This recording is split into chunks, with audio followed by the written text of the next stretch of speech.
My name is Jesse Braxton. I was a victim of a plane crash, and until my death, was stranded on an island left to fend for myself.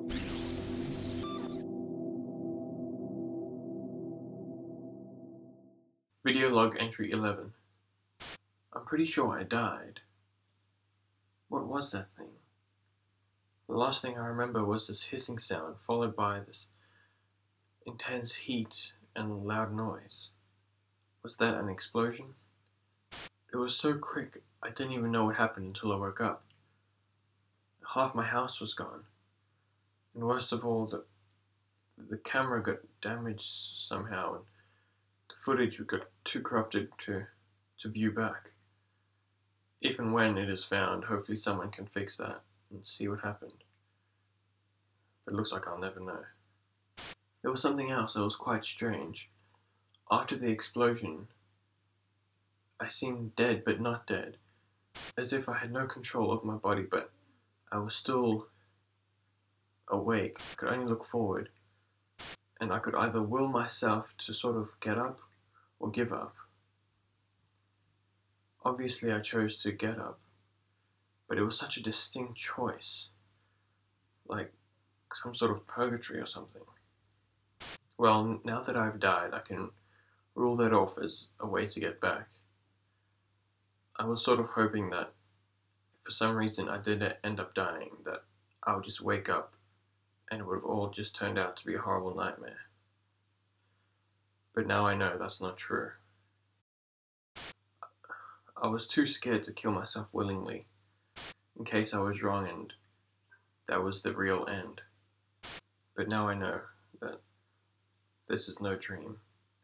This is some weird parallel dimension of reality, but reality nonetheless. So I guess there's no point living in the past. With absolutely no other option, I must stick to the only way that I know will work. I must kill the dragon. It is time to go to the Nether. But just before I do, I'll make my full suit of iron armor, and then I'll be all set. Death is no longer on my list of fears. There is so much lava in the Nether. Almost the entire floor is covered in it. A sea of lava, if you will. Where there wasn't lava, there was this reddish rock called netherrack. It was both strong and weak at the same time. Strong because it wouldn't melt from the lava, and weak because I could easily just break through it with my pickaxe. The Nether is also home to another form of undead being. I'm not sure exactly what they are or how they got there, but they resemble sort of pigs. Half human, half pigs, and semi-decomposed, carrying golden swords. When I first got to the portal, I freaked out and got my sword ready, but none of them seemed to be interested in me, as if they couldn't notice I was there. But I was certain that I was going to keep it that way. If they didn't disturb me, I wasn't going to disturb them. Something else I came across was this crystal, quartz I think. I'm not sure how useful it could be, but I mined a bunch of it, just in case. As I continued to explore this new dimension, minding my own business, I heard the sudden screech of a sound, the scariest sound I've ever heard in my life.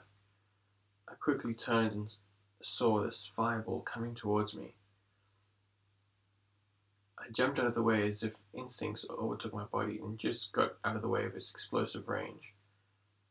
When I turned back to see where the fireball came from, I saw the most hideous flying giant squid. The worst kind of squid. Or probably more floating than flying, but you get the picture. Then it screamed again and shot another fireball at me. I turned my back and ran, until I eventually found some cover within a wall of netherrack.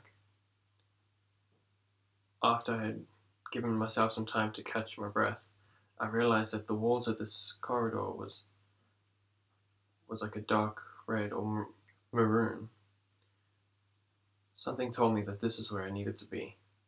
After some time of searching, I eventually found a pack of blazes. I recognized them from the dream I had. I knew to successfully slay one of these monsters, I would have to separate them. As I approached their hut, a few of them suddenly were burning brighter, and then started chasing me. Using the corridors to my advantage, I was able to separate them until just one was chasing me, and then I was able to slay it. Oh, by the way, I haven't mentioned how they look. Blazes are just basically balls of fire with a face. That explains the burning brighter. After doing this for a while, I was able to separate a few of them and retrieve the blaze rods that they dropped when I killed them. I didn't have enough to get to the end just yet, but I had enough to make a potion stand and some potions. I might have left that off, but something else I learned in the dream was how to make potions using these blaze rods.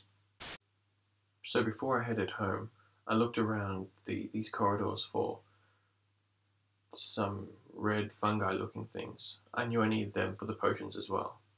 They were pretty easy to find, and I grabbed some of the soil that they grow in also and then headed home. That's about it. I'll worry about the potions tomorrow, but I think if I'm going to go back there, I'm definitely going to need a bow and some arrows to take out that squid thing, and I'm sure there's going to be more of them. I have plenty of string, but I'm going to need some feathers for the fletching of the arrows. So it looks like my day is planned for tomorrow. Until then, Braxton out.